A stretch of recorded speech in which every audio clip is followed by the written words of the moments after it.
The dust kicked up around Grace Patterson's boots as her horse stumbled for the third time in an hour, and she knew with a sinking certainty that neither of them would make it much farther without food. The summer of 1878 had been merciless across West Texas, and Fort Davis, which she could see shimmering in the distance like a mirage, represented her last desperate hope for survival. Grace was 22 years old, though the past 3 weeks of hard travel had aged her considerably. Her father's ranch in New Mexico Territory had been seized by creditors after his death, leaving her with nothing but the clothes on her back, her mother's wedding ring hidden in her boot, and Dusty, the mare who had been her constant companion since her 16th birthday. The horse meant everything to her, but survival meant more. As she rode into Fort Davis, the afternoon sun beat down mercilessly. The town was larger than she had expected, with a military fort at its center and several streets lined with businesses that catered to both soldiers and civilians. The smell of cooking meat from a nearby restaurant made her stomach clench painfully.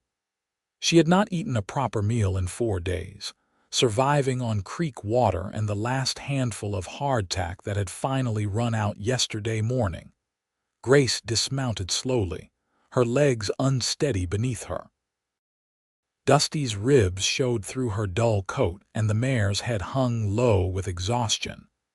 Grace led her down the main street, reading the signs through eyes that kept losing focus. A general store, a saloon, a hotel she could never afford, and then she saw it. A modest restaurant with a hand-painted sign that read Oakley's Table. Through the window, she could see people eating, their plates piled high with food. Her pride warred with her desperation, but there was really no choice anymore. She tied Dusty to the hitching post and went inside, her boots leaving dusty prints on the swept wooden floor. The restaurant was clean and well kept, with red checkered cloths on the tables. A few patrons looked up as she entered, taking in her travel-worn appearance with expressions ranging from curiosity to disapproval. Behind a counter stood a man who appeared to be in his mid-20s, with dark hair and sharp blue eyes that assessed her with an intensity that made her want to turn and run. "Can I help you?" he asked. His voice was deep, but not unkind. Grace forced herself to walk forward, aware of how she must look after weeks on the trail. "Are you the owner?" "I am, Cole Oakley."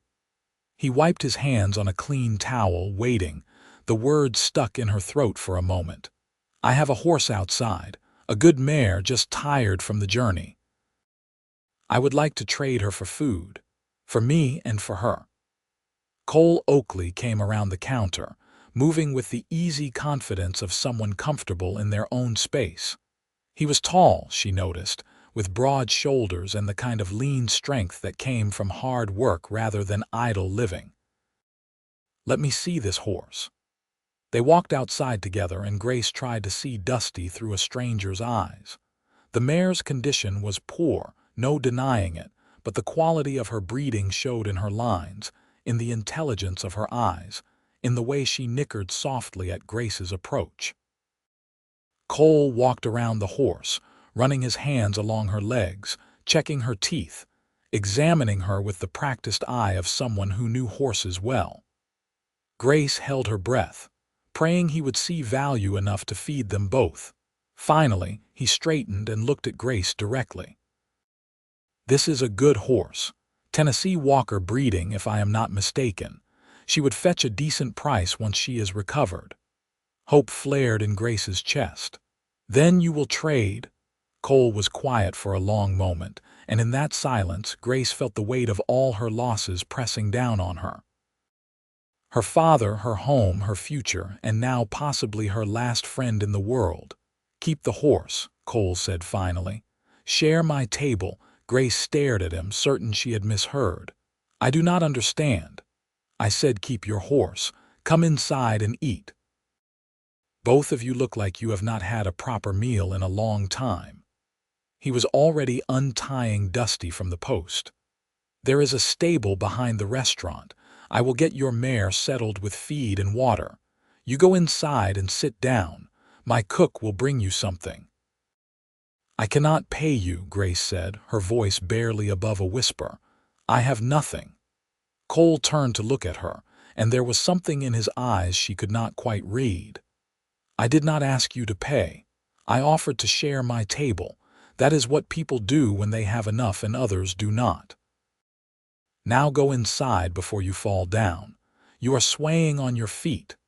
Grace wanted to argue, wanted to maintain some shred of dignity, but her body betrayed her. The edges of her vision were going dark, and she felt herself tipping forward.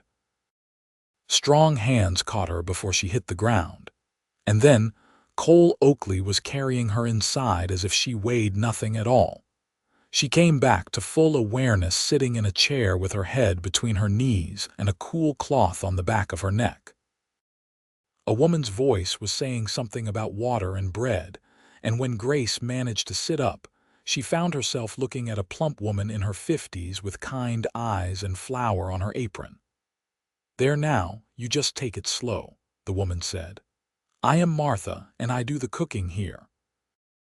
Mr. Oakley said you are hungry enough to eat a horse, though not that pretty mare he is tending to out back. Let me get you started with some bread and butter while I fix you a proper plate." Grace tried to speak, but her throat was too tight with emotion. No one had shown her kindness like this since her father died. She had been met with suspicion, proposition, and dismissal in every town she passed through on her way east. The world had taught her to expect nothing from strangers except perhaps cruelty or indifference. Martha brought bread so fresh it was still warm, with butter that melted into golden pools. Grace forced herself to eat slowly, though every instinct screamed at her to devour it. She had learned the hard way that eating too fast after days of hunger only led to sickness. Cole came back inside, his hands clean and his expression unreadable. He sat down across from her without asking permission, and Martha brought him coffee without being asked. The easy familiarity between them spoke of long acquaintance. "Your horse is eating and drinking," Cole said. "She will be fine with rest and regular feeding. She has good bones underneath the rough travel." "Thank you," Grace managed. "I do not know how to repay this kindness. I told you I am not asking for repayment."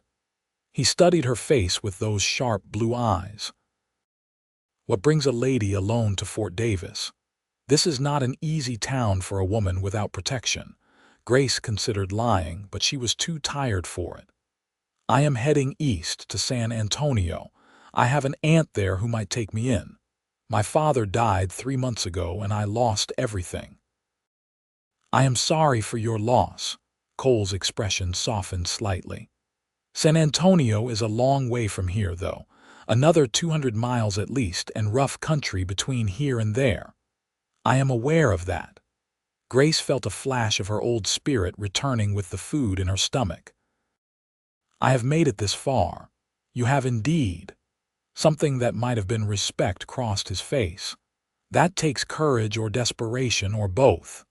"Mostly desperation," Grace admitted, "though I suppose courage and desperation look similar from the outside." Martha brought plates then, piled high with roasted chicken, potatoes with gravy, carrots, and beans. The smell alone was enough to make Grace dizzy with hunger. She ate steadily, aware of Cole watching her but too focused on the meal to care about propriety.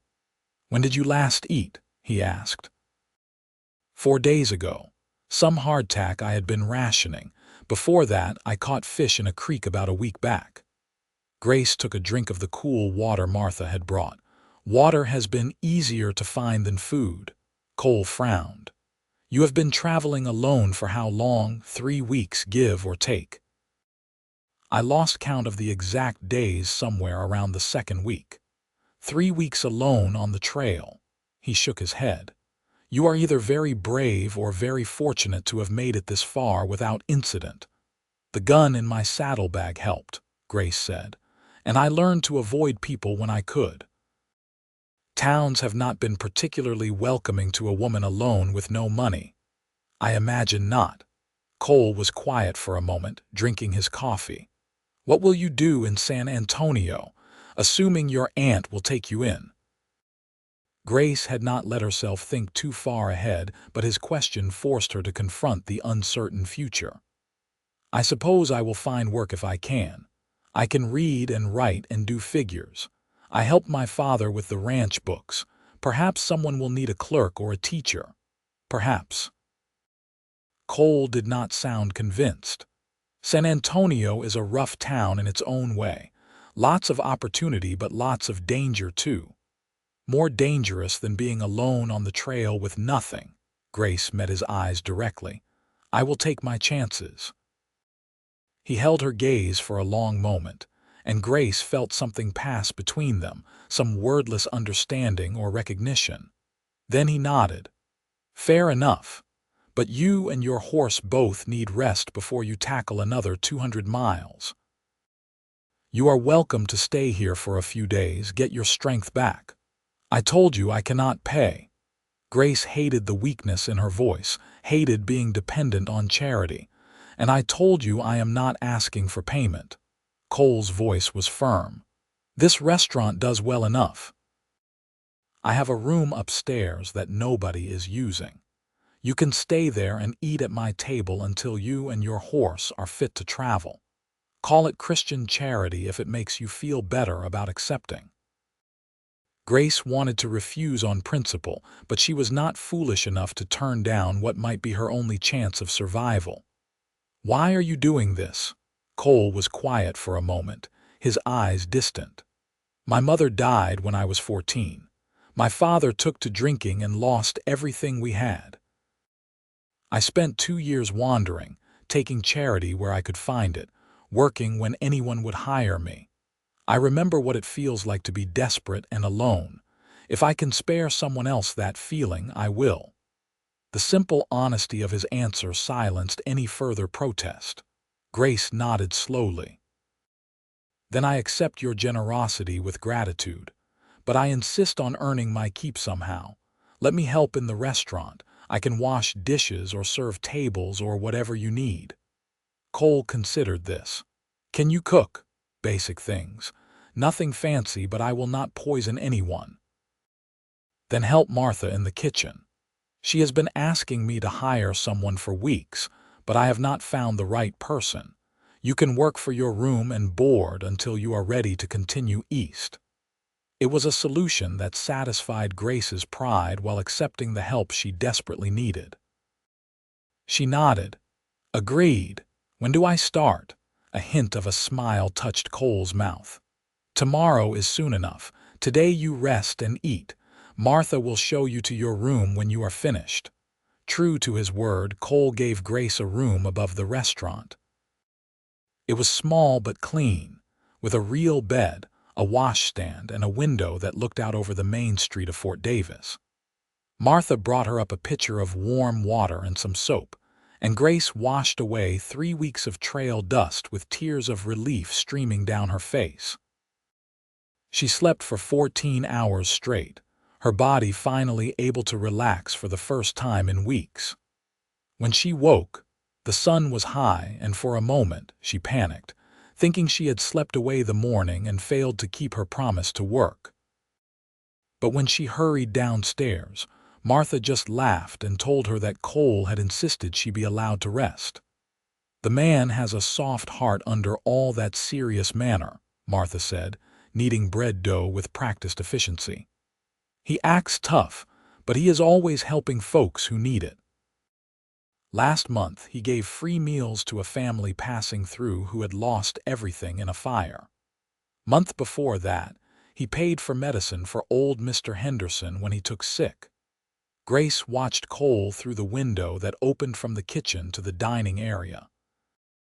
He moved between tables with easy confidence, talking to customers with a reserved friendliness that suggested he knew most of them by name. He was handsome, she realized with a start, when you really looked at him. Not in a flashy way, but in the solid, dependable manner of good bones and honest eyes. "How long has he owned the restaurant?" Grace asked, tying an apron around her waist. "About 4 years now. Started it from nothing after he worked as a ranch hand for a few years and saved every penny. The man can work harder than anyone I have ever known." Martha shaped the dough into loaves with quick, efficient movements. "Now, can you peel potatoes? We will need about 20 pounds for today's dinner service." Grace set to work, grateful to have something useful to do with her hands. The rhythm of the work was soothing, and the kitchen was warm and filled with good smells. It was the closest thing to home she had felt since leaving New Mexico territory. Over the next few days, Grace settled into a routine. She helped Martha with food preparation, served tables during busy times, and washed dishes until her hands were red and raw. Cole watched her work with an assessing eye but never criticized, only offered quiet suggestions when she seemed uncertain. Dusty recovered quickly with regular feeding and rest, her coat regaining its shine, her energy returning. Grace visited her every evening in the stable, brushing her down and talking to her the way she had since the mare was a filly. Cole often appeared during these visits, checking on the other horses he kept, and they fell into easy conversation. "You have a way with horses," he observed one evening, watching Grace work the brush along Dusty's neck. "Not many people take that kind of care." "My father taught me," Grace said. "He always said a good horse is worth 10 mediocre men, and you should treat them accordingly." Cole laughed, a genuine sound that transformed his serious face. "Your father was a wise man." "He was." Grace felt the familiar ache of loss but found it was less sharp than it had been. "He deserved better than what happened. The bank took everything so fast. I barely had time to grieve before I was being forced out. That is the way of things, unfortunately. Banks do not care about grief or fairness, only money." Cole leaned against the stable wall, his arms crossed. "You could have remarried. A woman with your education and looks would have had options." Grace's hands stilled on the brush. "The options I was offered were not ones I could accept. The banker who foreclosed on our ranch suggested I could keep the property if I became his mistress. The town sheriff offered marriage, but only if I signed the ranch over to him first. Every man saw me as a problem to be solved or an opportunity to be exploited. None of them saw me as a person. I am sorry." Cole's voice was quiet but sincere. "You deserved better than that." "I did." Grace resumed brushing, needing the activity to keep her emotions in check. "So I took what I could carry and left. I would rather face an uncertain future alone than a certain future with someone who only wanted what I could give him. That takes strength, or stubbornness. I have been told I have an unfortunate abundance of that particular quality." Cole smiled. "I do not think stubbornness is unfortunate when it keeps you alive and free." They stood in comfortable silence for a while, the only sounds the soft whisper of the brush and the gentle sounds of horses settling for the night. Grace found herself increasingly aware of Cole's presence, the way he took up space without being imposing, the quiet strength that seemed to radiate from him. "Why have you never married?" she asked, then immediately regretted the bold question. "I apologize. That was too forward." "No, it is a fair question." Cole considered his answer carefully. "I came close once, about 3 years ago. Her name was Elizabeth, and she was the daughter of a rancher north of here. We courted for 6 months, and I thought we understood each other. Then she told me she could not marry a man who worked with his hands, who smelled like cooking instead of cattle. She wanted someone with more prospects, someone who fit her idea of what a husband should be." "Then she was a fool," Grace said with feeling. "You have built something solid here, something that provides for people and serves the community. That takes more character than punching cows." Cole looked at her with surprise, and something else she could not quite identify. "Most women around here do not see it that way. Restaurant work is not considered respectable for a man. I should be ranching or soldiering or something that looks more like traditional work." "Most women are wrong then." Grace met his eyes directly. "You should be proud of what you have built." "I am," Cole said softly. "It means something to hear you say that, though. Thank you." The moment stretched between them, charged with something neither of them seemed ready to name. Then Dusty whickered softly, breaking the spell, and Grace turned back to her brushing with cheeks that felt too warm. As the days turned into a week, Grace found herself thinking about Cole more than she should. She noticed the way his hands moved when he worked, efficient and sure. She noticed how he treated everyone with the same quiet respect, from the fort's commanding officer to the poorest drifter who came in for a meal. She noticed how his rare smiles transformed his face and how his eyes tracked her movements when he thought she was not looking. Martha noticed too, if the knowing looks she gave Grace were any indication. But the older woman said nothing, just hummed to herself and gave Grace small nods of approval when Cole found excuses to come into the kitchen more often than necessary. On the 8th day, as Grace was wiping down tables after the dinner rush, Cole approached her with unusual hesitation in his manner.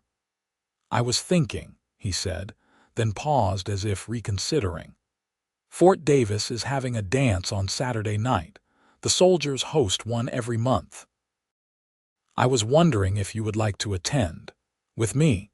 As my guest." Grace's heart did something complicated in her chest. She had been preparing herself to leave soon, knowing that staying too long would only make the inevitable departure harder. But the hope in Cole's eyes made her want to delay that departure just a little longer. "I would like that," she said. "Though I should warn you, I have not danced in over a year, and my only dress is the one I traveled in." "Martha is about your size," Cole said, relief evident in his voice. "I am sure she would lend you something suitable. And I have not danced in even longer, so we will be equally rusty." The dance took place in the fort's mess hall, which had been cleared and decorated for the occasion. Lanterns hung from the rafters, and a small band comprised of soldiers and townspeople played fiddle tunes that filled the space with lively music. Grace wore a dress of Martha's, dark green cotton with a fitted bodice and full skirt, and she felt almost like herself again. The girl she had been before loss and hardship had changed her. Cole cleaned up well, she discovered. In a pressed white shirt and black vest, his hair neatly combed, he looked like a different person from the restaurant owner she had come to know. But his eyes were the same, watching her with an intensity that made her breath catch. They danced, awkwardly at first, then with increasing confidence as they found their rhythm together. Cole was not a graceful dancer, but he was steady and sure, leading her through the steps with the same quiet competence he brought to everything else. "You look beautiful tonight," he said during a slower dance, his voice low enough that only she could hear. "I have thought that since the first day you walked into my restaurant, but tonight especially." Grace felt heat rise to her cheeks. "You should not say such things." "Why not if they are true? Because I am leaving soon. We both know that. I have an aunt waiting in San Antonio, a future that does not include Fort Davis." Cole's jaw tightened, but he nodded. "I know, but that does not change what I see when I look at you or how I feel." "Cole." Grace stopped dancing, forcing him to stop as well. Around them, other couples swirled past, but she focused only on him. "I cannot give you what you want. I have nothing. I am nothing. I am a burden you took in out of kindness, and I am grateful, but I cannot build a future on gratitude." "Is that what you think?" Cole's hands tightened on hers. "That I helped you out of mere kindness? That I asked you to this dance because I feel sorry for you. What else could it be, Grace?" He spoke her name like a prayer. "I have not been able to stop thinking about you since the moment you walked through my door. Your courage, your strength, the way you refused to give up even when you had nothing left. The way you look at the world with eyes that have seen hardship but refuse to become hard themselves. I am falling in love with you, and I think you feel something for me too, even if you are too scared to admit it." The words hung between them, honest and raw. Grace wanted to deny them, wanted to protect herself from the vulnerability of hoping again, but she found she could not lie to him or to herself. "I am terrified," she whispered. "Every person I have cared about has been taken from me or has betrayed me. I do not know if I have it in me to trust again." "Then do not trust, not yet." Cole pulled her close, resuming the dance even though the music had shifted to something faster. "Stay, get to know me better. Let me prove that not every person will hurt you. If after a few more weeks you still want to go to San Antonio, I will help you get there. I will give you supplies and money and whatever you need. But give this a chance first. Give us a chance." Grace closed her eyes, feeling the solid warmth of him, the steady beat of his heart under her hand. Everything in her life had been uncertain for so long. Could she take one more risk, open herself to one more potential loss? "Yes," she said finally. "I will stay a while longer." She felt Cole's relieved exhale, felt his arms tighten around her, and for the first time in months, Grace let herself imagine a future that was not just about survival but about truly living. The next few weeks passed in a haze of work and growing connection. Grace and Cole talked for hours after the restaurant closed, sharing their histories and dreams. She learned that he had a younger sister in Dallas who was married with 2 children, that his favorite meal was the simple stew his mother used to make, that he had a beautiful singing voice he was shy about sharing. He learned that Grace loved to read and could recite poetry from memory, that she was terrified of snakes but faced that fear when necessary, that she dreamed of someday owning a ranch again, but doubted it would ever be possible. Their first kiss happened on a Tuesday evening while washing dishes. Grace had soap suds on her nose, and Cole reached to wipe them away. His hand lingered on her cheek, and she turned into the touch, and then somehow his lips were on hers and the world narrowed to just that point of contact.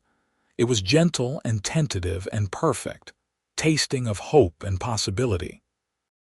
When they pulled apart, Grace found herself smiling for the first time in what felt like years, really smiling from a place of genuine joy rather than polite pretense. "I have wanted to do that for weeks," Cole admitted, his forehead resting against hers. "I have wanted you to," Grace said, surprising herself with her boldness. After that, their relationship deepened rapidly. They stole moments together whenever they could. Brief kisses in the kitchen, held hands on evening walks, sat close together on the porch after dinner service watching the stars emerge. Fort Davis had been just a stopping point in Grace's desperate flight east, but it was becoming something else entirely, a place where she might actually belong. Martha approved wholeheartedly, of course. She had been matchmaking from the moment Grace arrived, though she had been subtle enough about it that Grace had not realized until much later. "That boy has been alone too long," Martha confided one morning while they prepared biscuits. "He needed someone who could see him for who he really is, not what they wanted him to be. You are good for each other." But not everyone in Fort Davis was pleased with the developing romance. Grace learned this one afternoon when a woman entered the restaurant during a slow period. She was beautiful in a hard sort of way, dressed in expensive fabrics that seemed out of place in the dusty frontier town. "I heard there was a new girl working here," the woman said, looking Grace up and down with obvious disdain. "So it is true. Cole has taken in another stray. Grace kept her voice level. Can I help you with something? I am Elizabeth Thornton. I am sure Cole has mentioned me. The woman's smile did not reach her eyes. I came to see if the rumors were true, if he really was being foolish again. So this was the woman who had broken Cole's heart. Grace felt a surge of protective anger on his behalf. Mr. Oakley has been nothing but kind and honorable. If you came to cause trouble, you can leave. How bold you are for someone who showed up here with nothing but a dying horse and a desperate story. Elizabeth's voice dripped with false sweetness. Did you really think Cole would be interested in you for anything other than charity? He has a weakness for helping damaged things. It makes him feel noble. Before Grace could respond, Cole's voice cut through the tension like a knife. That is enough, Elizabeth. You need to leave. He had emerged from the back room, his face dark with anger. Grace had never seen him truly angry before, and it was almost frightening in its intensity. Elizabeth turned to him with a pleading expression. Cole, I was just trying to protect you. This girl is obviously using you. Can you not see that? What I see is a woman I once respected showing herself to be cruel and petty. Cole's voice was ice cold. Grace is worth 10 of you, and I should have realized that years ago. Now leave my restaurant and do not come back. Elizabeth's mask of concern slipped, revealing genuine venom underneath. You will regret this. You are throwing away everything for some broke drifter who will leave you the moment something better comes along. The only thing I regret is wasting 6 months courting someone who cared more about appearances than character. Get out. Elizabeth left in a rustle of expensive skirts and wounded pride. Cole turned to Grace, his anger fading into concern. I am sorry you had to deal with that. She had no right to speak to you that way. It is fine, Grace said, though her hands were shaking slightly. She is not entirely wrong, you know. I did show up with nothing. I am dependent on your charity. You are not dependent on charity. You have been working here, earning your keep and then some. And even if you were not, I would want you here. Cole took her hands in his. Elizabeth cannot stand that I am happy without her, that I have found something real with someone who actually values what I have built. Do not let her poison what we have. Grace wanted to believe him, but Elizabeth's words had found the vulnerable places in her heart, the doubts she carried about her own worth. What if she is right about me leaving? I cannot promise I will stay forever. I barely know what I want anymore. Then do not promise forever. Promise me today. Promise me you will stay today, and tomorrow we will figure out tomorrow. Cole's thumbs traced gentle circles on the backs of her hands. That is all any of us really have anyway, a series of todays that hopefully add up to a lifetime. It was such a simple way of looking at it, such a relief from the pressure of trying to see too far ahead. Grace nodded slowly. I can promise you today. Then that is enough. But the encounter with Elizabeth left Grace unsettled in ways she could not quite articulate. That night, lying in her small room above the restaurant, she found herself questioning everything. Was she using Cole? Was she staying out of genuine feeling or just because it was easier than facing the unknown again? She thought about her aunt in San Antonio, a woman she had only met twice in her childhood. Would she even be welcome there? The letters Grace had sent had gone unanswered, though that might just mean they had not reached their destination yet. Mail was unreliable this far west. And what did she really want? Safety, certainly. Security. But was that the same as love? Did she love Cole, or did she just love what he represented? A haven, a home, a future that did not involve constant fear and hunger. The questions chased themselves around her mind until she finally drifted into uneasy sleep. The next few days were strained. Grace threw herself into work, avoiding the quiet moments alone with Cole where her doubts might show. He noticed, of course. He was too perceptive not to notice, but he gave her space, seeming to understand that she needed time to work through whatever was troubling her. It was Martha who finally forced the issue.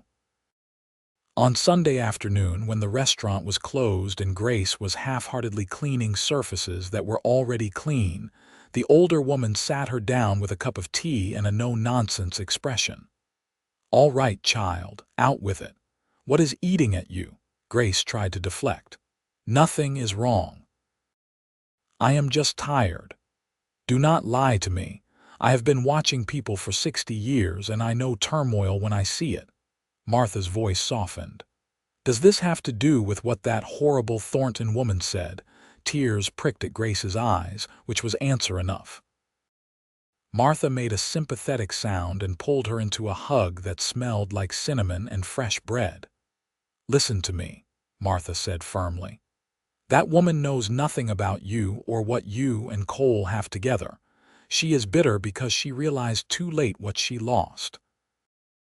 Do not let her bitterness steal your joy." "But what if she is right?"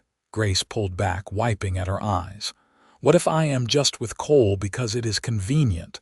How do I know what I feel is real? Do you think about him when he is not around?" "Yes." "Do you look forward to seeing him each day?" "Yes." "Does your heart speed up when he walks into the room?" Grace nodded, unable to speak past the lump in her throat.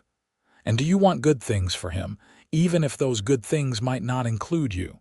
That question stopped Grace cold. She thought about it carefully, honestly. If Cole found someone else, someone without her complicated history and uncertain future, would she be happy for him? The answer was no. The thought of Cole with anyone else made her chest ache, but not because she would lose her comfortable situation. Because she could not imagine him laughing with someone else, kissing someone else, building a future with someone else. Because somewhere in the past month, Cole had become essential to her happiness in a way that had nothing to do with security or convenience.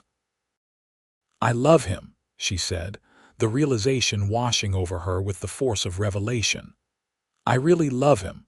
Martha smiled. "Then I suggest you tell him that. The man has been walking around like he lost his best friend because he thinks you are pulling away." Grace found Cole in the stable, brushing down Dusty with the careful attention he brought to everything. He looked up when she entered, and the guarded hope in his eyes nearly broke her heart. "Cole, I need to talk to you." "All right." He set down the brush, giving her his full attention in that focused way of his. The words she had rehearsed fled her mind, leaving only the raw truth. "I love you. I am sorry I have been distant. I was scared and confused, and I let someone else's poison get into my head. But I know now, with complete certainty, that what I feel for you is real. It is not about gratitude or convenience or fear of being alone. I love you, Cole Oakley, and I am tired of being too scared to admit it." Cole closed the distance between them in 3 long strides, pulling her into his arms with a fierceness that spoke of his own fear and relief. "I love you too.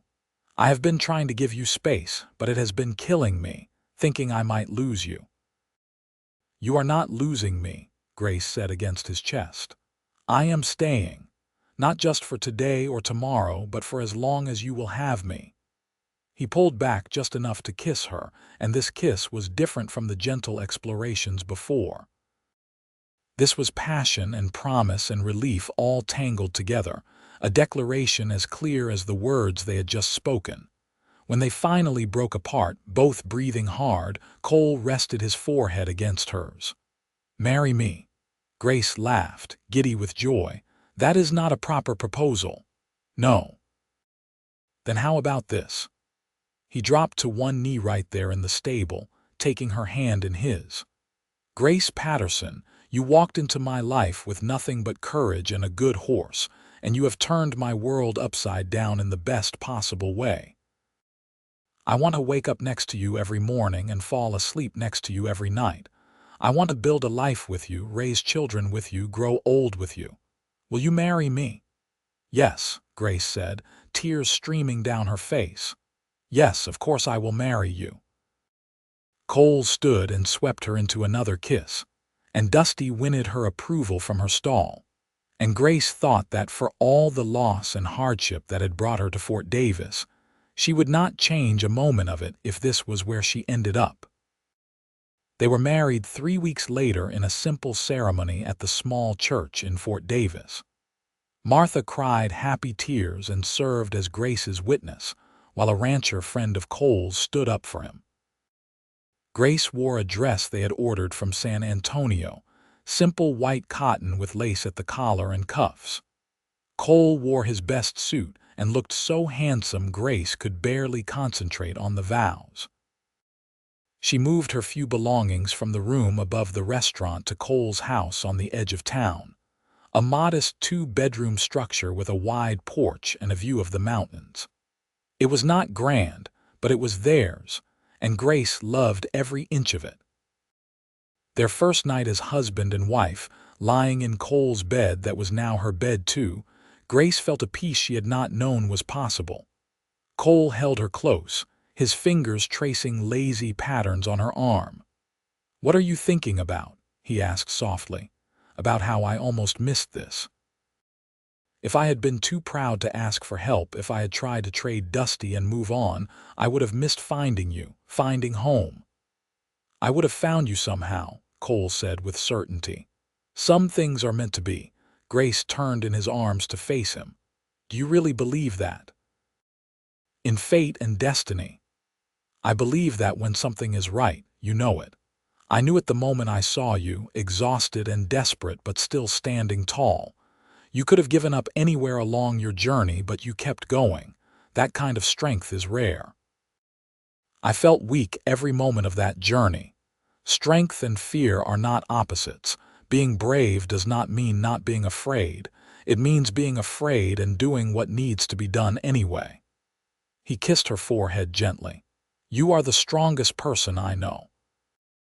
They made love for the first time that night, tentatively at first, then with growing confidence and passion. Grace had been nervous, unsure what to expect, but Cole was patient and gentle, and by the time they finally fell asleep tangled together, she felt like she had found another piece of herself she had not known was missing. Life settled into a new rhythm after the wedding. Grace continued working at the restaurant, though now as a full partner rather than an employee. She discovered she had a knack for the business side of things, keeping books and managing inventory with an efficiency that freed Cole to focus on the cooking and customer service he excelled at. They were a good team, complementing each other's strengths and supporting each other's weaknesses.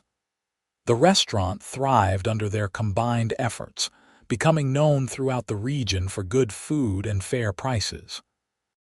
6 months into their marriage, Grace realized her monthly courses had not come. She waited another week to be sure, then another, before finally confiding in Martha. "I think I might be expecting," she said quietly, her hands protective over her still flat stomach. Martha's face lit up with joy. "Oh, child, that is wonderful news. Does Cole know?"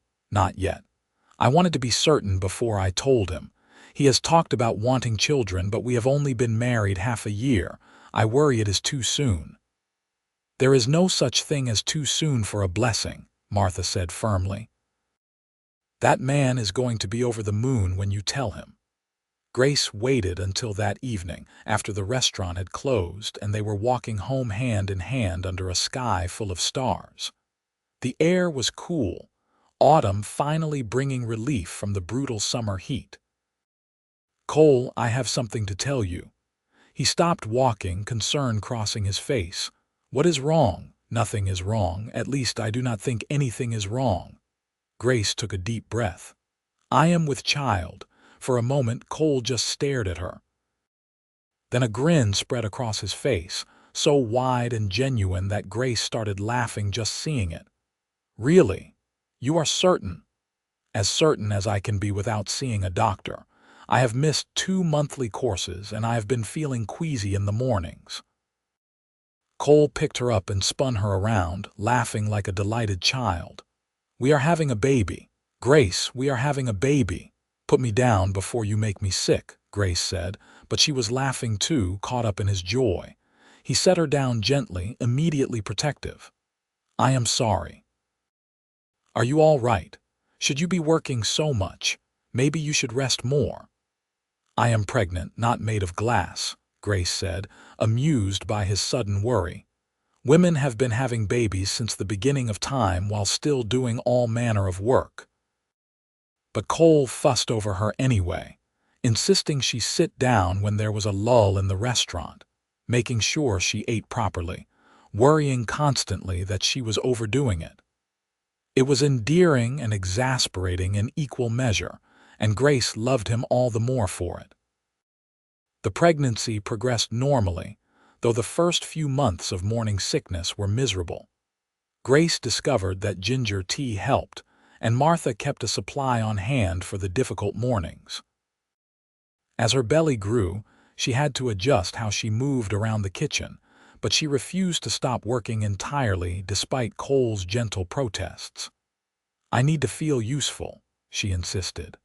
"I will not spend 7 more months sitting idle while everyone else works." Cole relented, though he continued to hover protectively, much to Martha's amusement. The baby came on a warm April day in 1879, after 12 hours of labor that left Grace exhausted but triumphant. The doctor they had brought in from the fort pronounced mother and baby healthy, then left them alone to marvel at what they had created. "A boy," Cole said softly, holding his son with the careful reverence usually reserved for something holy. "We have a son." Grace watched them from the bed, her heart so full she thought it might burst. What should we name him? They had discussed names for months without settling on anything definite. But looking at the tiny, perfect face of their son, the answer came to Grace with sudden certainty. "Thomas," she said, "after my father, Thomas William Oakley." Cole looked up with shining eyes. "Thomas William, it is perfect. Your father would be proud to know his name continues on." Little Thomas was a good baby, content and healthy, with Cole's blue eyes and what would probably be Grace's dark hair. He transformed their lives completely, as babies do, filling their home with a new kind of joy and purpose. Grace had not known she could love like this, with such fierce protectiveness and wonder.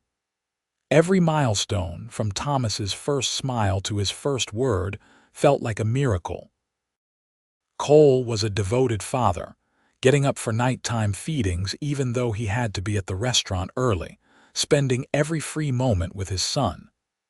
"He is going to be spoiled rotten," Grace observed one evening, watching Cole play with 6-month-old Thomas on the floor. "Good," Cole said without apology. "He should know he is loved and wanted every moment of his life." As Thomas grew from baby to toddler, Grace found herself thinking about her own childhood, about the ranch she had lost, and the life she had once imagined for herself. But the grief that had once accompanied those memories had faded, replaced with gratitude for the path that had led her to Cole and the life they were building together. "You ever regret it?" she asked Cole one night after they had finally gotten an energetic 2-year-old Thomas to sleep. "That I showed up at your restaurant and turned your orderly life upside down." Cole pulled her close, his arms warm and solid around her. "Not for a single moment. My life was orderly but empty before you. Now it is messy and chaotic and full of more love than I ever thought possible. That is a trade I would make 1,000 times over." Even when Thomas colored on the walls with cooking grease. "Even then," Cole said, laughing, "though I could have done without scrubbing bacon grease out of the dining room." Grace laughed too, relaxing into his embrace. "I love you, Cole Oakley. Thank you for being the kind of man who saw a desperate woman with nothing and offered her everything. Thank you for being brave enough to accept." He kissed the top of her head. "And for the record, you never had nothing. You had yourself, and that was always more than enough." The restaurant continued to prosper, becoming a cornerstone of Fort Davis. They expanded the business, adding more tables and hiring additional help as the town grew. Martha eventually retired, though she still came by regularly to visit and fuss over Thomas. When Thomas was 3, Grace found herself pregnant again. This time the pregnancy was easier, as if her body knew what to expect. Their second child was a girl, born in the summer of 1882, with her mother's dark hair and her father's serious expression. They named her Caroline Rose, and she was as different from her brother as night from day. Where Thomas was boisterous and adventurous, Caroline was quiet and contemplative, content to sit for hours examining flowers or watching ants march across the ground. "She is like you," Grace told Cole, watching their daughter arrange pebbles in careful patterns.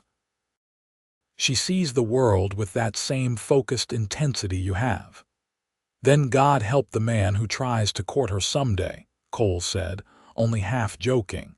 "She will see right through any nonsense." They were happy, truly happy, in a way Grace had never imagined possible during those desperate weeks on the trail. The restaurant provided a comfortable living, not wealthy but secure, and more importantly, it gave them a purpose beyond themselves. They fed people, provided employment, served as a gathering place for the community. Grace sometimes thought about writing to her aunt in San Antonio, letting her know she was alive and well. But she never quite got around to it, and eventually, she realized why. San Antonio represented the desperate, uncertain version of herself she had been when she arrived in Fort Davis. That Grace had needed rescue and refuge. This Grace, the one she had become, did not need saving. She had saved herself with Cole's help and partnership. Fort Davis changed around them as the years passed.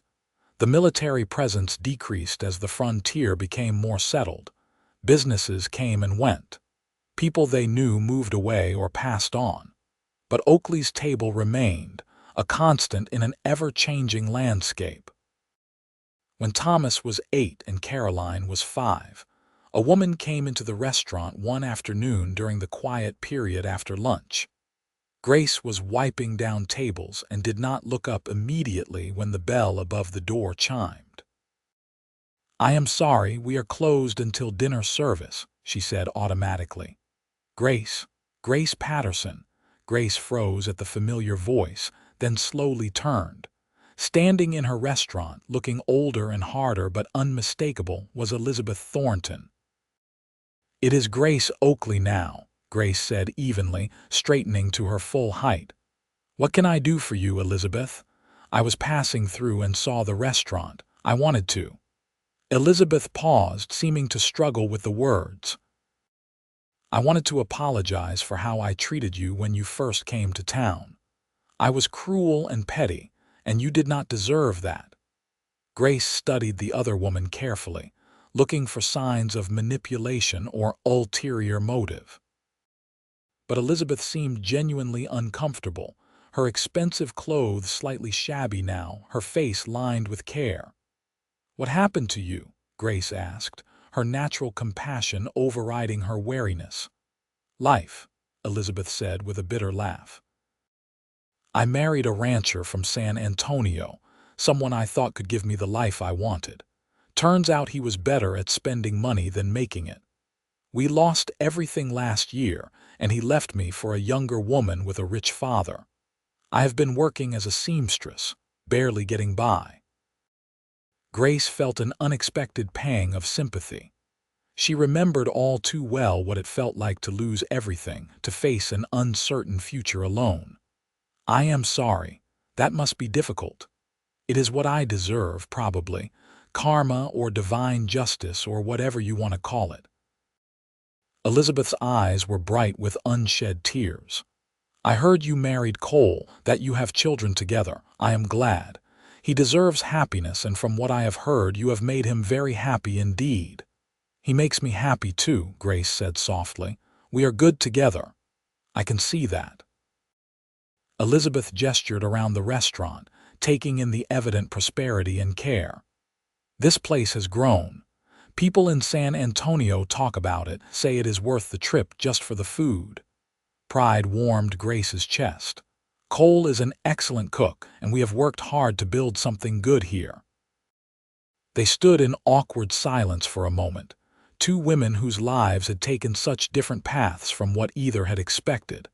Then Elizabeth spoke again, her voice small and uncertain. "I know I have no right to ask anything of you after how I treated you, but I am desperate. Do you know of any work in Fort Davis? I can sew, I can clean, I can do most anything that needs doing. I just need a chance." Grace thought of herself at 22, walking into this very restaurant with nothing but desperation and a dying horse. She thought of Cole's words that first day. "That is what people do when they have enough and others do not." "Can you wait tables?" Grace asked. Elizabeth looked up with surprise and fragile hope. "Yes, I have done it before when I was younger. We could use someone for the dinner service. It gets busy, and I have been trying to manage the front while keeping an eye on the children in back. If you want the job, it is yours. Pay is fair, and we feed our employees. You would do that, after what I said to you." "Everyone deserves a second chance," Grace said. "And I remember what it is like to need help." When Cole returned from picking up supplies, he found Grace training Elizabeth on how they ran the restaurant. His expression was thunderous for a moment, but Grace pulled him aside and explained the situation quietly. "Are you sure about this?" he asked. "She was cruel to you. And now she is desperate and alone, just like I was. We have the ability to help, so we should." Grace took his hand. "Besides, you taught me that. You showed me what it means to have compassion even when it is not easy or convenient." Cole studied her face for a long moment, then shook his head with a rueful smile. "You have a bigger heart than I do, but if you want to give her a chance, I trust your judgment." Elizabeth proved to be a good worker, reliable and hardworking, grateful for the opportunity in a way that was quietly humble. She never presumed on her past with Cole or tried to cause problems.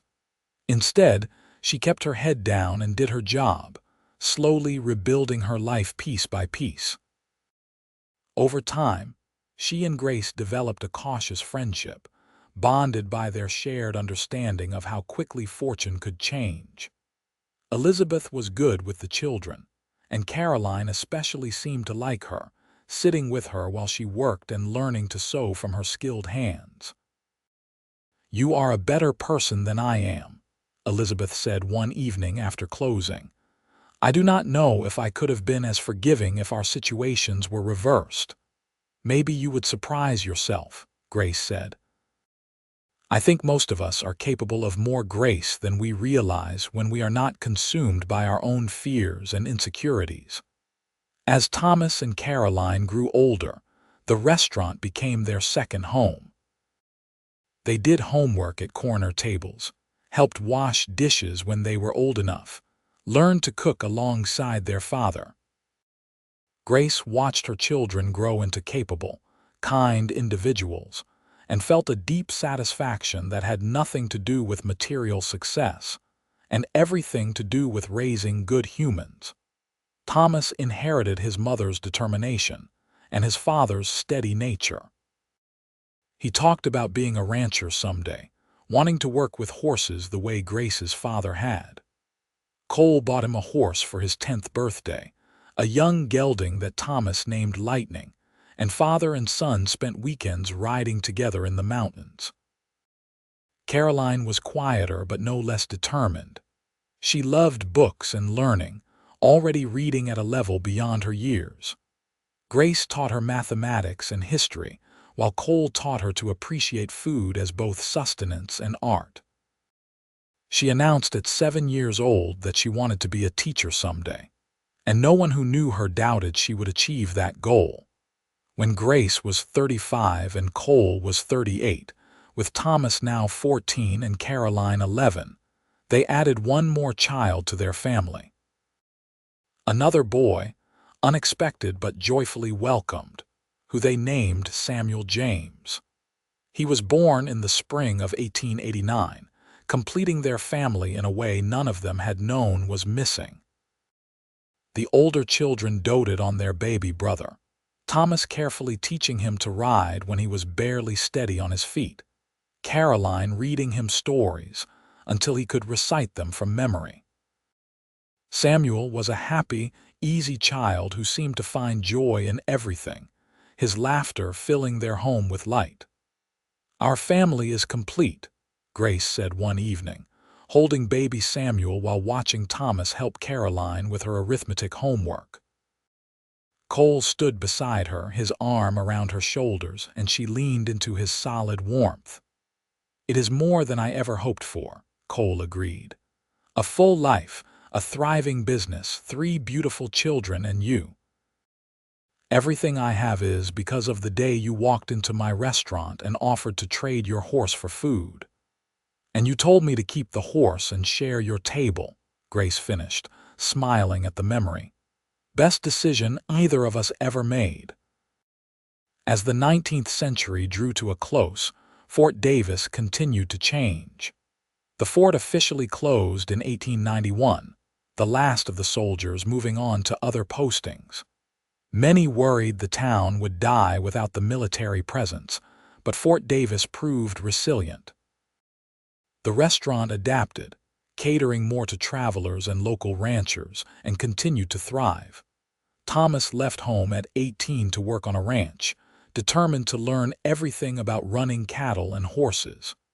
Grace missed him terribly, but was proud of his independence and drive.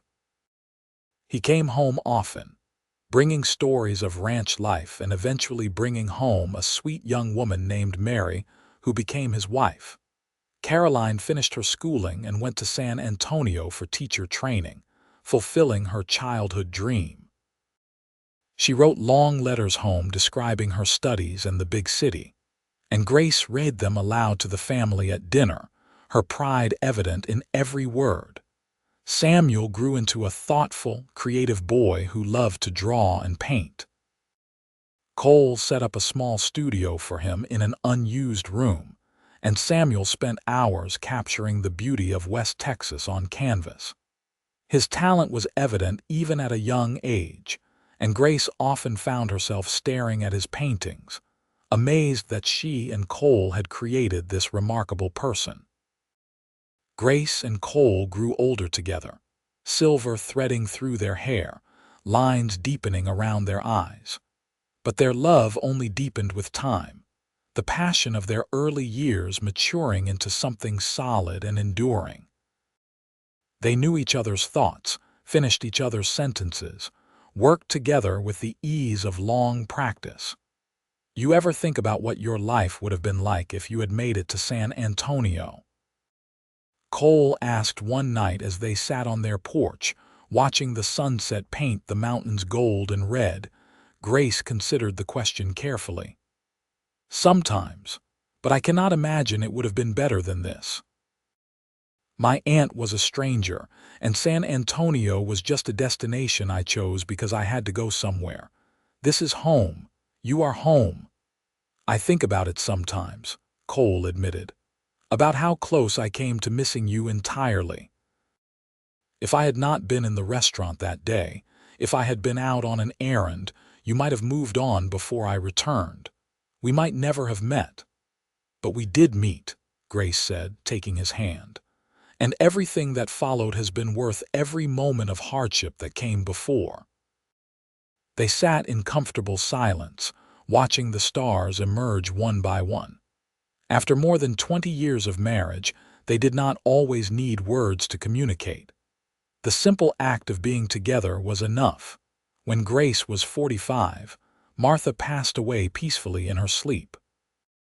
The funeral was well attended, testimony to how much the kind woman had meant to the community.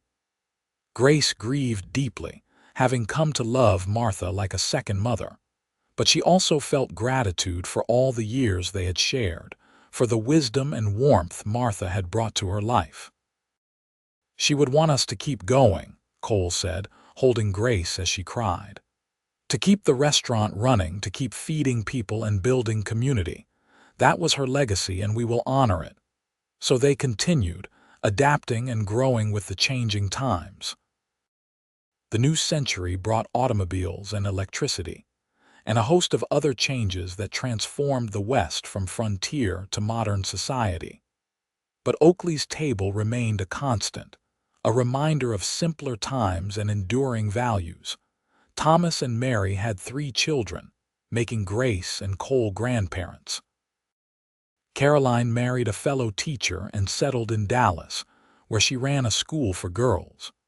Samuel's artwork began to sell, his paintings of West Texas landscapes finding buyers as far away as New York and San Francisco.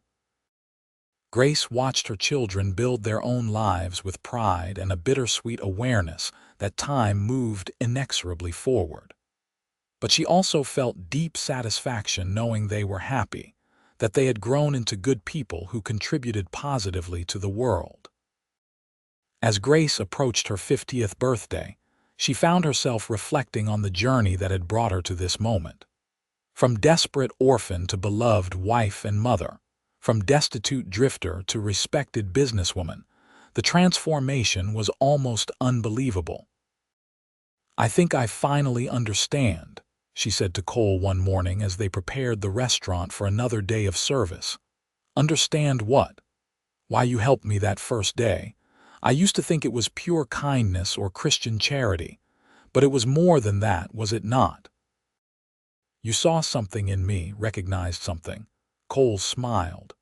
"I saw strength and courage. I saw someone who refused to give up even when giving up would have been understandable. And yes, I saw something else too. I saw possibility. A future I had not dared imagine for myself." "Did you really?" "That quickly. Not love, not right away, but something that felt like it could become love. An opening, a potential. I wanted to know you better, to see if that initial spark could grow into something real." He took her hands, his grip still strong despite the years. "Best gamble I ever took. Best decision I ever made, walking into this restaurant," Grace agreed, though at the time it did not feel like a decision so much as an act of desperation. Sometimes our best decisions come from our most desperate moments. Adversity reveals who we really are. They kissed briefly, comfortable and familiar, then returned to their work. There were potatoes to peel, bread to bake, tables to set. The daily routine that had sustained them for over 2 decades continued unchanged, a rhythm as natural as breathing. When Grace turned 50, the family threw her a surprise party at the restaurant. All 3 children came home, bringing their spouses and children, filling the space with noise and laughter. Elizabeth, who still worked for them and had become a true friend over the years, had baked an elaborate cake. The entire town seemed to turn out, testimony to how much Grace and Cole meant to the community. "Speech." Someone called out, and the crowd took up the chant until Grace stood, embarrassed but pleased. "I am not good with speeches," she began, "but I want to say thank you. Thank you to this town for welcoming me when I had nothing. Thank you to my husband for seeing value in a desperate woman and her dying horse. Thank you to my children for filling my life with purpose and joy. And thank you to everyone here for making Fort Davis feel like home." She sat down to applause and tears, Cole's arm immediately going around her shoulders. He kissed her temple and whispered, "I love you, Grace Oakley." "I love you too," she whispered back. "Today and every day after." The years continued their steady march forward. Grace and Cole eventually retired from the daily running of the restaurant, hiring a young couple to manage it while they provided oversight and guidance. It was strange at first, stepping back from work that had defined so much of their lives, but they found new rhythms in their days. They traveled some, visiting their children and grandchildren, seeing parts of the country Grace had only read about in books. They went to Dallas to see Caroline's school, to San Antonio to see the Alamo and the missions. They even made it to New York once, where Samuel's paintings were featured in a gallery show. But they always returned to Fort Davis, to the house they had built together, to the restaurant that still bore Cole's name. This was home, these mountains and this desert, this town and its people.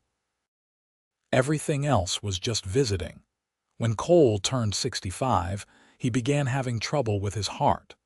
The doctor warned him to take it easy, to avoid stress and heavy work. Grace fussed over him constantly, making sure he rested and ate properly and did not overdo it. She knew she was hovering, but could not seem to help herself. "I am not going anywhere yet," Cole assured her one afternoon when she caught him trying to move heavy crates in the restaurant storeroom. "I have too much to live for." "Then act like it and stop trying to lift things you should not be lifting," Grace scolded, her fear making her sharp. "We hired people to do that. Let them do their jobs." Cole kissed her to silence her worries. "I promise to be more careful.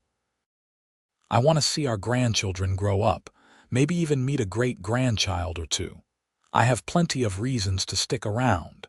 And he did, for several more good years. They celebrated their 30th wedding anniversary with another big party at the restaurant. All their children came home again, this time with even more grandchildren in tow. The noise and chaos were wonderful, the house bursting at the seams with family. 30 years, Grace marveled that night, lying in bed with Cole's arm around her. How did we get so lucky? "Hard work and stubbornness," Cole said. "Same things that got you across the desert to my door. Same things that have kept us together through good times and bad. Do you think we would do it all again, if we could go back, knowing everything we know now?" "In a heartbeat," Cole said without hesitation.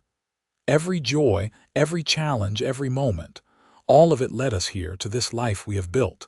I would not change a single thing." Grace felt tears slide down her cheeks, happiness and gratitude and love all tangled together. "Me neither. Not one single thing." They made love that night, slower and gentler than in their youth but no less meaningful. Grace fell asleep wrapped in Cole's arms, feeling safer and more loved than she had any right to expect from life. Cole passed away peacefully 2 years later in his sleep, his heart finally giving out after 69 years of good service. Grace woke to find him cold beside her and knew immediately he was gone. The grief was overwhelming, a physical pain in her chest that made it hard to breathe. But even in her darkest moments of mourning, Grace found comfort in their years together. They had built something beautiful, something lasting. The restaurant still stood, bearing his name and serving his recipes. Their children and grandchildren carried forward his values of kindness, hard work, and integrity. He lived on in all the lives he had touched, all the people he had fed and helped and loved. The funeral was enormous, with people coming from all over West Texas to pay their respects. The church could not hold everyone, so they held the service outside, under the vast blue sky Cole had loved. Grace stood surrounded by her children and grandchildren, drawing strength from their presence. "He was the best man I have ever known," she said, when it was her turn to speak. "He took in a desperate stranger and gave her everything. A home, a family, a purpose, a love that sustained me through every challenge. I will miss him every day for the rest of my life, but I will never regret a single moment we shared." After Cole's death, Grace found it hard to stay in the house they had shared for so many years. Everything reminded her of him, from his chair on the porch to his coffee cup in the kitchen. But their children gently insisted she stay, reminding her that those memories were precious even when they hurt. Grace threw herself into her grandchildren, helping raise them, teaching them about their grandfather and the values he had held dear. She told them the story of how she and Cole had met, about offering to trade Dusty for food and his response to keep the horse and share his table. "That one act of kindness changed everything," she told them. "It saved my life, yes, but it did more than that. It showed me that good people existed in the world, that compassion and generosity were still possible even in hard times. Your grandfather was that kind of person, and I hope you will all grow up to be that kind of person too." She lived to see great-grandchildren born, Thomas's oldest son having a daughter who was named Grace in her honor. She lived to see the restaurant celebrated on its 50th anniversary, with people coming from 3 states to attend the celebration. She lived to see Samuel become a renowned artist, his paintings hanging in museums and galleries across the country. And through it all, she carried Cole with her. Not as a burden of grief, though she missed him terribly, but as a presence that sustained and comforted her. She talked to him sometimes, telling him about the children and grandchildren, about the changes in Fort Davis, about the memories they had created together. Dusty had passed away long ago, old and content in Cole's stable. But Grace still thought of the mare sometimes, of how that good horse had carried her to the one place in all the world where she was meant to be. On her 75th birthday, surrounded by 4 generations of family, Grace made a speech that brought tears to everyone's eyes. "I came to Fort Davis with nothing," she said. "I was alone and desperate, with no future I could see beyond the next meal. And then a man I had never met showed me that kindness still existed, that hope was still possible. Cole gave me everything, but more than that, he gave me the chance to become who I was meant to be. He saw me, really saw me when I was at my lowest point, and he offered me not just charity but partnership, not just survival but life. Every good thing in my life came from that one moment of grace he extended to a stranger." She paused, looking around at all the faces, seeing Cole's blue eyes in several grandchildren, seeing his smile on others, seeing his character reflected in the kind, capable people they had all become. The greatest gift you can give someone is to see them when they feel invisible, to help them when they are helpless, to believe in them when they have stopped believing in themselves. Cole taught me that, and I have tried to pass that lesson on to all of you. If you remember nothing else about your grandfather and me, remember that. Remember that one act of kindness can change everything. Grace Patterson Oakley passed away peacefully in her sleep at the age of 78, nearly 20 years to the day after Cole's death. She died in the house they had shared, surrounded by photographs of the family they had built, with her great-granddaughter Grace sleeping in the room next door. Her funeral was even larger than Cole's had been, with 4 generations of family present and half the town of Fort Davis in attendance. They buried her next to Cole in the town cemetery, under the endless Texas sky, and the marker read, "Grace Patterson Oakley, beloved wife, mother, grandmother, and friend. She offered everything and received everything in return." The restaurant continued for another generation, run by Thomas's children, still serving some of Cole's original recipes, and still bearing the name Oakley's Table. It became a landmark, a piece of living history, a testament to what 2 people could build together when they chose love over fear, generosity over selfishness, hope over despair. And in Fort Davis, when people talked about the old days, they always mentioned Grace and Cole. The desperate woman and the generous man. The stranger and the cook who became so much more. The love story that started with an offer to trade a horse for food and ended with a legacy that would outlast them both by generations. It was a story worth telling, worth remembering, worth passing down to children and grandchildren. A story about the power of kindness, the possibility of redemption, the enduring strength of love. A story that proved that sometimes the best things in life come from our darkest moments, if we are brave enough to accept help and wise enough to recognize grace when it is offered. Grace and Cole's love story became legend in Fort Davis, the kind of tale that got better with each telling but never lost its essential truth. That two people, brought together by desperation and compassion, had built something beautiful that lasted long after they were gone. That one moment of generosity could ripple outward, touching lives for generations, creating good in the world in ways the original actors could never have imagined. And somewhere in the Fort Davis cemetery, under the vast Texas sky they both had loved, Grace and Cole rested side by side, together in death as they had been in life. Partners, lovers, friends, soulmates. Two people who had taken a chance on each other when it would have been easier to walk away, and who had built from that single brave choice a love that would be remembered long after they were gone. Their story lived on in their descendants, in the restaurant that still bore Cole's name, in the kindness their example inspired in others. It lived on in every act of generosity, every moment of grace extended to a stranger, every time someone chose compassion over convenience. The story of the woman who offered to trade her horse for food, and the cowboy who told her to keep the horse and share his table. A story of the American West, of hard times and good people, of love found in the most unlikely circumstances and sustained through dedication and daily choice.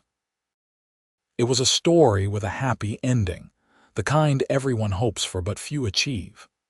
Not happy because everything was perfect or easy, but happy because two people chose to face life together, to build something lasting, to love each other through good times and bad until death parted them.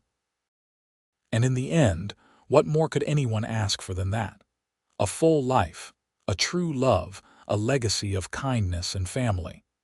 Grace had started with nothing but a dying horse and desperate courage. She ended with everything that truly mattered.